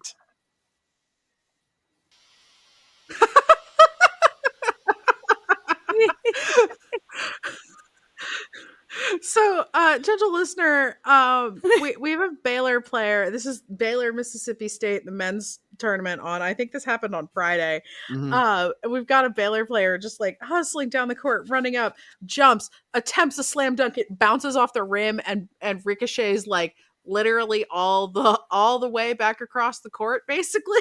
Mm-hmm. When I saw this, I kept thinking like, wait, shouldn't that be a backcourt violation? But it's not because the ball came off the rim. Correct. Yep. Much in This the same way is- that a ball of flaming pitch came off a catapult. You don't often see an offensive rebound taken on the other half of the court. Yeah, you don't see it at all. So this reminded me of 3rd and 93, which if you don't know what that is, 3rd and 93 is La Tech had the ball on the 7-yard line of Mississippi State in their home stadium. So Mississippi State is playing in Ruston. La Tech is down 57-14 at this time. It's a bad snap. Oh no, disaster with a bad idea. And this ball gets kicked all the way back to La Tech's 7. And so it winds up being 3rd and goal from La Tech's own 7, which is essentially 3rd and 93. Yes. This kind of reminded me of this. And the funny thing to me is that Mississippi State was involved on the defensive side of both of these. This is funny. The 3rd and 97 is always funny to me. Or 3rd and 93 is always funny to me also because every time I watch the clip and it gets to the point after the snap has been bad and we've just got a bunch of guys like accidentally kicking the ball and chasing it, every single time my brain just goes, the melon, the melon, the melon, the melon, the melon, the melon, the melon, the melon. Like it's like they're all the dodos from Ice Age. Like I just like, can we get a clip with the audio of that, please? I need it. I just The posted better it in the part podcast chat. is that it's not just 3rd and 93 because it is. Yeah. It's 3rd and goal Yeah, 3rd and goal. from their own 7. They had to punt. No shit. No You know what I mean? shit. I There was would have like- gone for it. I mean, if there was a honestly, pass you're already interference, it losing gave, like, automatic first 57-14. down. Fuck it. 4th and goal, hook and ladder from your own 7. Fuck it, we ball. I loved it. I would have loved it if there was like an automatic first down on like a defensive holding, but you're still on your own 20. That would have been. That would have fucking sent me. So somebody said like, I can't wait for Mississippi State baseball to have like a foul ball ricochet off of somebody's helmet and go out to the warning track for like an inside the park home run or something. It's just like, because it's always Mississippi State involved on the defensive side of things here. Other basketball stuff.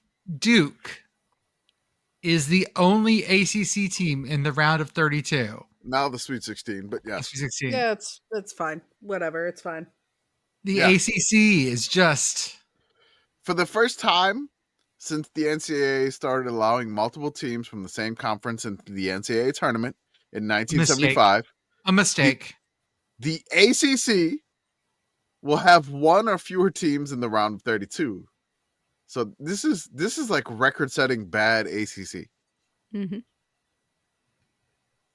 And Pitt was still bad in that ACC. That bad ACC. Yes. It's fine. I do love that because there are so many SEC teams, it's both, oh, they're overrated because so many of them lost, and also, oh my God, it's a record number of SEC teams in the Sweet 16. It's like both of those things can be true. Crazy. So I want to give you some updates really quick on the NIT. Second round of the NIT. After Chattanooga won their Triple OT Thriller, they defeated our beloved Dayton Flyers. My dad was texting me about that. He's like, it looks like it's one and done for the Flyers. And I'm like, okay, sorry, Dad. just like the Flyers in the NIT. Sorry, they lost. Bradley, our beloved Bradley mascot, folks. They won. They defeated George Mason. They have moved on to the third round of the NIT. Oklahoma State beat SMU by 2. North Texas beat Arkansas State by 2. Loyola Chicago, Sister Jean, the Ramblers, defeated the Dons of San Fran by 1. UC Irvine defeated the Gamecocks. We got tagged in a post that Kent State beat Stanford.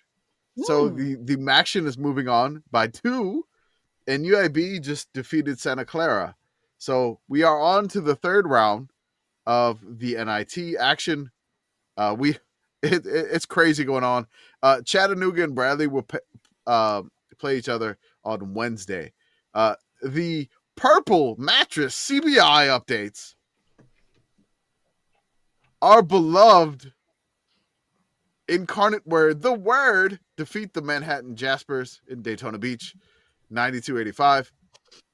I love that the podcast keeps going back and forth, and I'm trying to maintain not laughing my ass off here.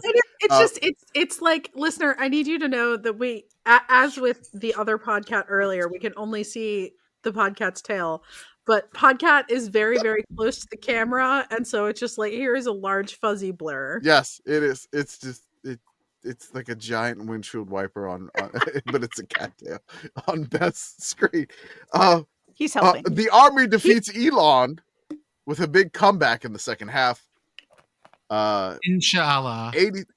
83-78. Let's go, Army. Queens. Now, this is not Queens, New York. They defeat our Lumberjacks 85-78. And Wait, Illinois State. Which Queens is that then? This Queens is out of like Charlotte, I think. Oh, because it's the Queens Queen City. That would make It's the sense. Queen City. Yeah, Queen City. They beat the Lumberjacks 85-78. Illinois State, the Redbirds beat the Blue Hose. The 14-18 Blue Hose now finish the year 14-19, losing in the first round of the CBI. So by winning, Illinois State like moves on because the bracket is like imbalanced. They move on to the semis. Sure. So Illinois State's just waiting the winner of one. They're in the semis. So just whatever.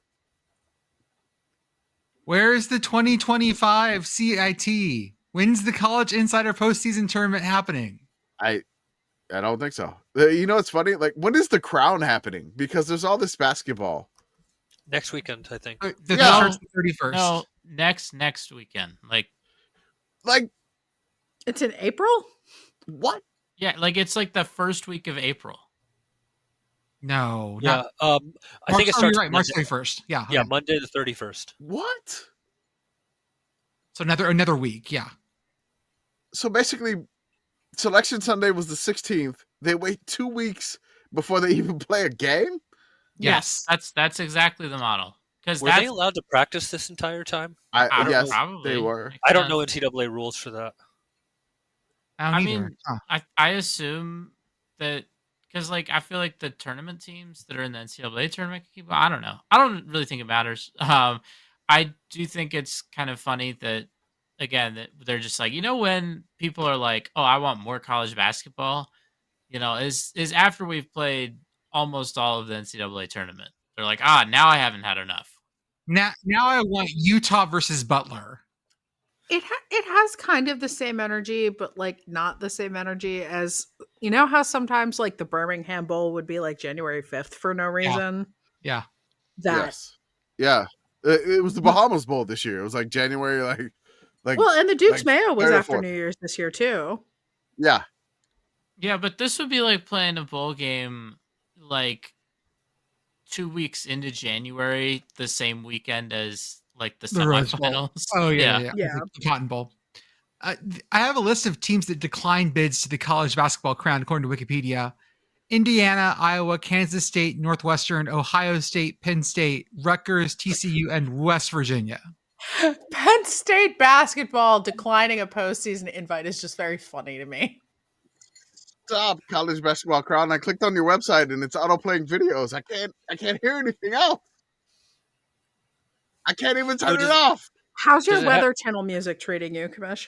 Does it have the Gasparilla Bowl music? Yeah, I was gonna ask, is there any good music on the No, college it's basketball crown you can website? just click on it if you want to share it, Jordan. It just will not stop playing. Don't click on it. It's just stop.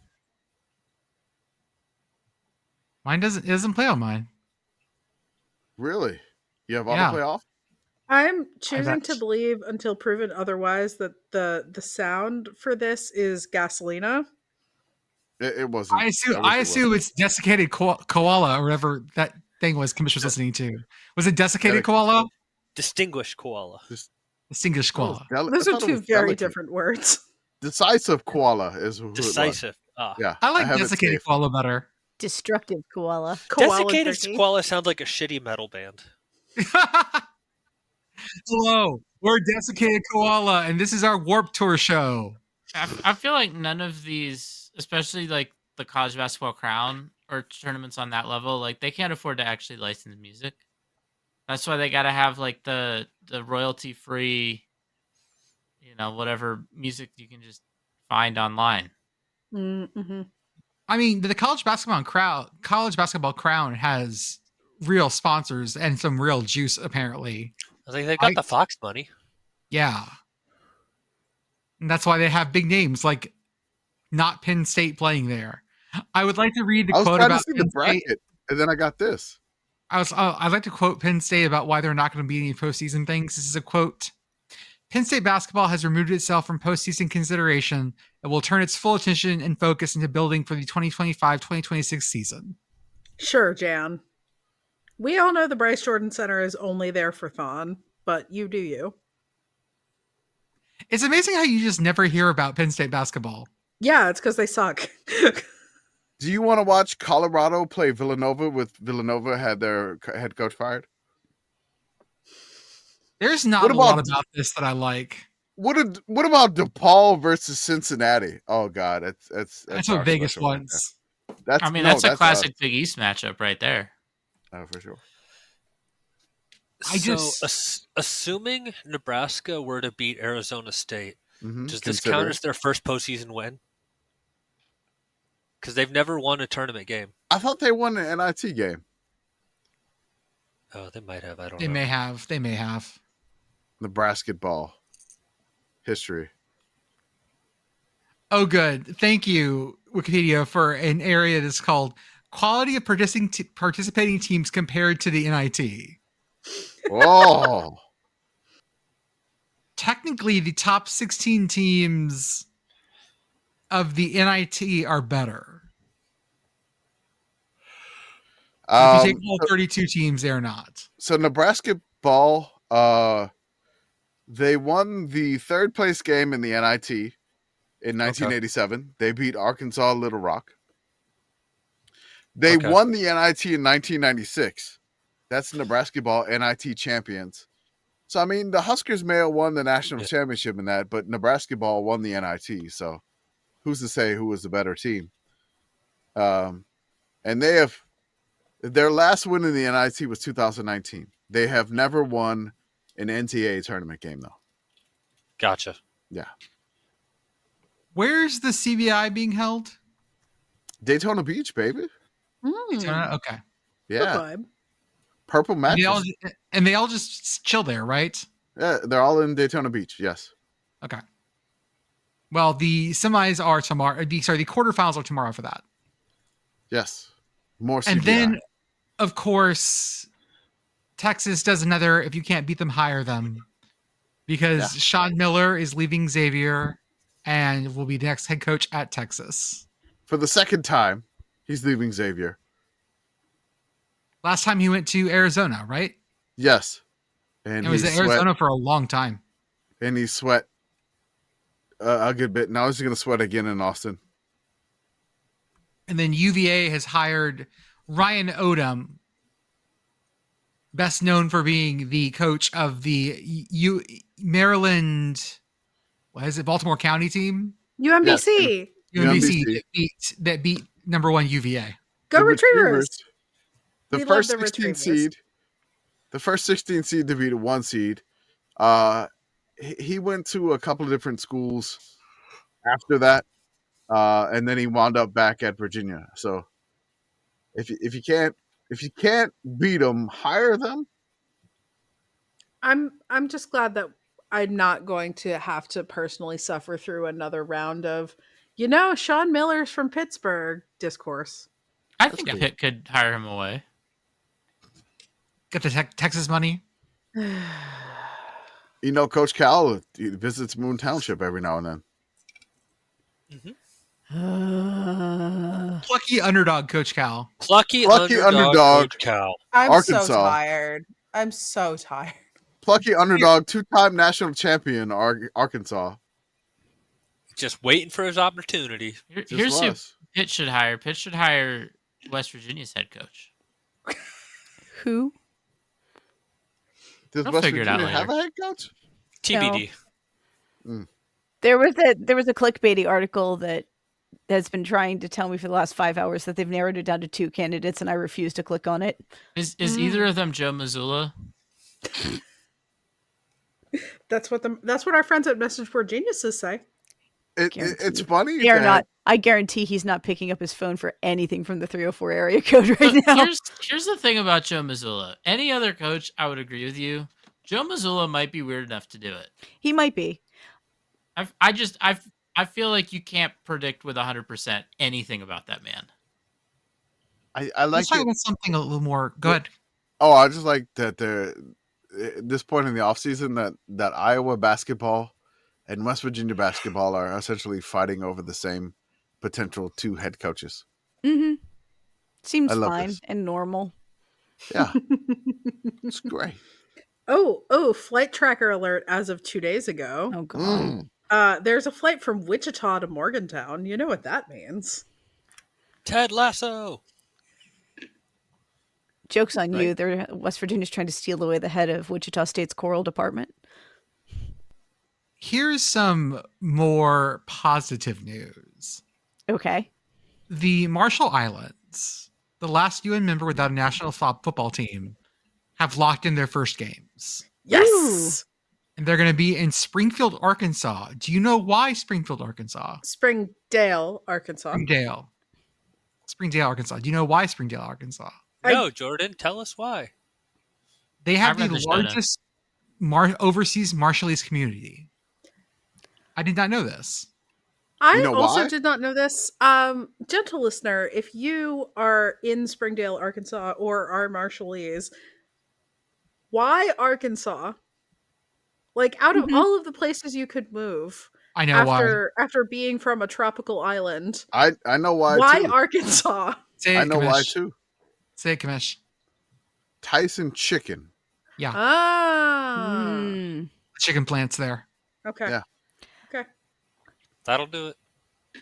They're going to be playing in something called the Outrigger Cup, Nice. which will feature teams from Turks and Caicos, the U.S. Virgin Islands, and Guam. That's a really rough outrigger route.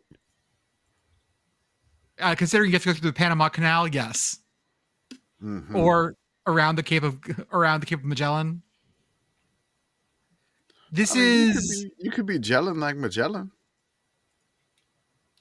Yeah, If Cape we're bringing Horn back is old like commercials. not, or is it Cape Horn? No, No. that's not right. the last Outrigger Cup. You're going around Tierra del Fuego. Yeah. Yeah. that one. Why are you hanging out by the Falklands? Oh well, but what about the Northwest Passage? Just take that. I mean, with global warming, you can do that now. We did it. Turns out the answer was wait. Never wrong, just early. That's All right. those guys who died. No, it is. Yeah, it is Cape Horn. The end of Tierra del Fuego is Cape Horn. I Oh. was right. Okay. I am wrong. I Yeah. am sorry. No, we're both right. Actually, No, they're both. Yeah, there's 2 names for it. I was confused that with Camp Horn, which is a Parkway exit in Pittsburgh. Yes. They're the The same, last- really. The last all roads Outrigger lead Cup. to Pittsburgh and They're also both- they're southern both South far. America. If I've gone that way, it's like I've gone too far. The last Outrigger Cup had Kiribati, Marshall Islands, and Micronesia, along with their B teams, Okay. and was hosted in the Marshall Islands. So I believe this is the first time Marshall Islands are playing anywhere else. So Yes. very excited about this. a natural commute for them. In other island news, do we want to discuss the fact that the sun has finally set on the British Empire? Happened Yes. 2 days ago. Say it, Beth. Yep. What? So last October, Britain signed an agreement to return the Chagos Islands to Mauritius, which meant that on the day of the vernal equinox, the sun finally set on the British Empire. The Pitcairn Islands were not enough to keep it alive. So, yes. Did the islands actually go back? Yes. They have gone Okay. back to Mauritius. There we go. You know what? It shouldn't have taken decades to do that, Britain. I love No. it. People want I their, love this. their island back. Give it back. I love that all of our listeners are going to learn this for the first time on this podcast. We definitely have listeners that already knew this. yeah. Shout out to the Wikipedia article, Chagos Archipelago Sovereignty Dispute. Thank you, Wikipedia. I mean, so I think maybe the British Empire was relying on solar power, and that's why they had that outage at Heathrow. Was they didn't realize that they needed a backup? They haven't been using batteries all this time because they didn't need to store anything. Exactly. I saw a commercial today. It was one of those like Salesforce AI commercials with Matthew McConaughey, but the whole like point of the commercial was telling you how like Heathrow Airport runs on Salesforce. Oh yeah, I've seen that. Not the best. It's just funny to see that. I mean, I love there's one on a billboard by my house where I forget the exact ad, but it's comparing the cost of their products to a Malibu mansion. And like it was up before the fires, but like it's still up. At no point where they're like, maybe we shouldn't have this billboard up. In other soccer news, the Burrito Boys from El Farolito SC. Yes. They won their game. I want to give a shout out to one particular fan of El Farolito. The only fan that was there had a giant flag. I was just like, it was incredible. The Burrito Boys won in extra time. It won 3-1. It was just incredible. There's this one fan that beat the Real Monarchs in the U.S. Open Cup. It was a cup set. It was just an incredible scene, and it was the only El Farolito fan when they won 3-1, and just waving a flag all by themselves in the stands in Utah to watch this cup set. So shout out to the Burrito Boys. Keep it going, Burrito Boys. Let's go. Did you know that the Burrito Boys, under their old name, Club Deportivo Mexico, won the 93 U.S. Open Cup? They've already won a title. They beat a team, and I'm not joking you here, called the United German Hungarians.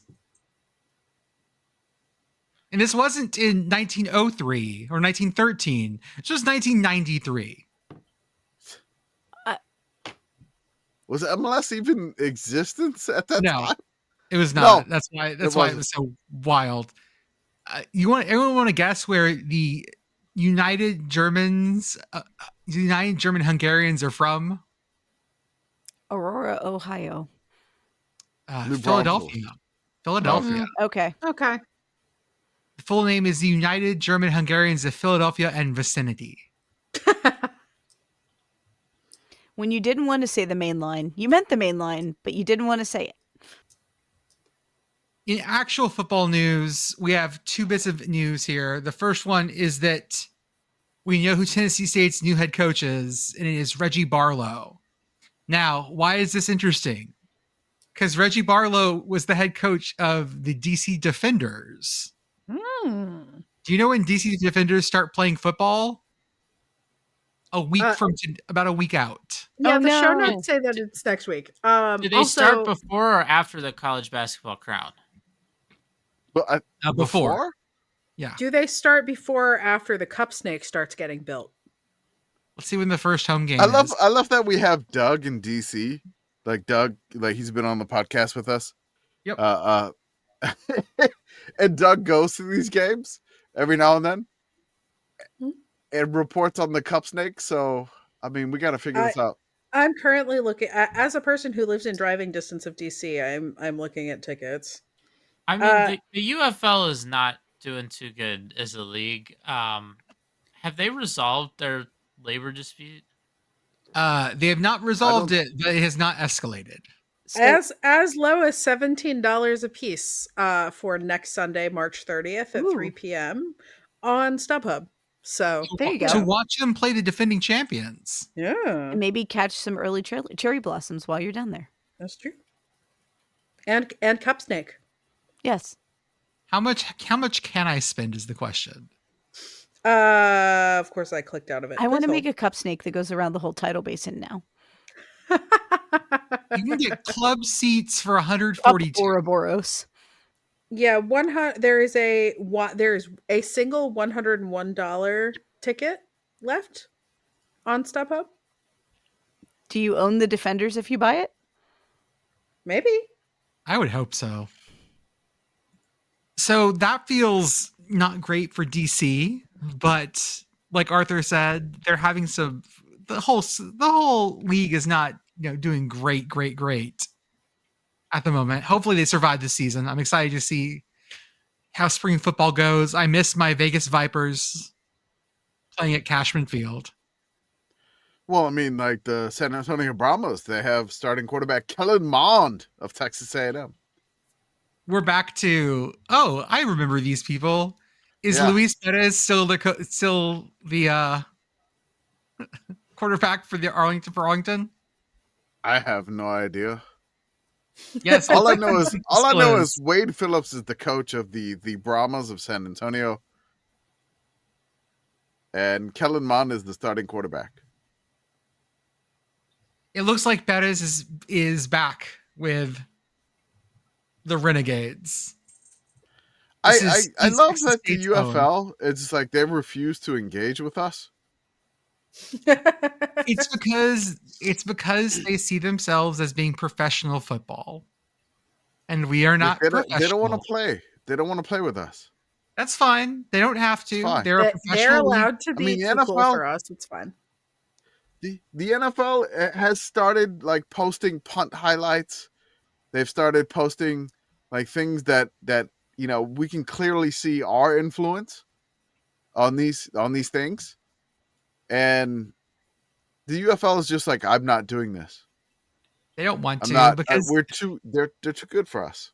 It's fine, UFL. It's just because they think that they're a professional football team. Why should they engage with us? Which that's their choice. Don't you want the people that watch football the most on your side? And lastly, Colorado, Syracuse have filed paperwork to the NCAA for a joint spring football game. Yes, which we talked about last time. I love it. Yes, approved, fully endorsed. This is like stamp it, NCAA. Don't be jerks. There is another thing that's in talks that Texas Tech and Prairie View A&M. They are talking about an FCS spring game. Prairie View's like, come to Houston. You got a lot of Texas Tech grads that live in Houston. Yes, be great. Come for the spring game here. Like we'll do it. I honestly, I kind of like this compared to like your normal spring game. I love that there's some that's like, we are canceling our spring game. We can't do it. Then other schools are like, whatever, let's host another school here. I don't care. Let's do this. Mm-hmm. There's Dave Duran hates fun. Other teams do not hate fun. Other coaches do not hate fun. I don't get it. Like, it's a spring game. It's supposed to be your fans. It's supposed to be fun. If your spring game, if you think your team is so good that you don't want to have a spring game to show off to your fans and you think you're going to lose them in the portal, which is, do you really have these players in the first place? It's weird. If you love someone, let them go. If they And don't play come the back spring to game. you, they'll know it was not meant to be. But if they come back to you, After the spring game. you know they were supposed to be your player the whole time. Let them go to the Carrier Dome. I know it has Let a it name, but I don't care. go. Let Wait, it is this go. going to be at Syracuse? No, No, I it's don't know. probably going to be in Boulder. That would make more sense. Like Fran Brown offered to travel to Colorado. Okay, that's what I thought. But if it ends up being at Syracuse, Beth, you want to go to Syracuse? Sure. Could there be like a home and home spring game? I think that might be too much. Get in, losers. We're going to Syracuse in spring 2026. That's right. Tight. Let it go. Let it go. Okay, folks, that's all we got for tonight. Thank you for listening to Basketball Talk. Thank you for talking about football talk, and we will see you guys on the other side of this. Halfway between Syracuse and Boulder is Iowa City. Ames. Wait, no.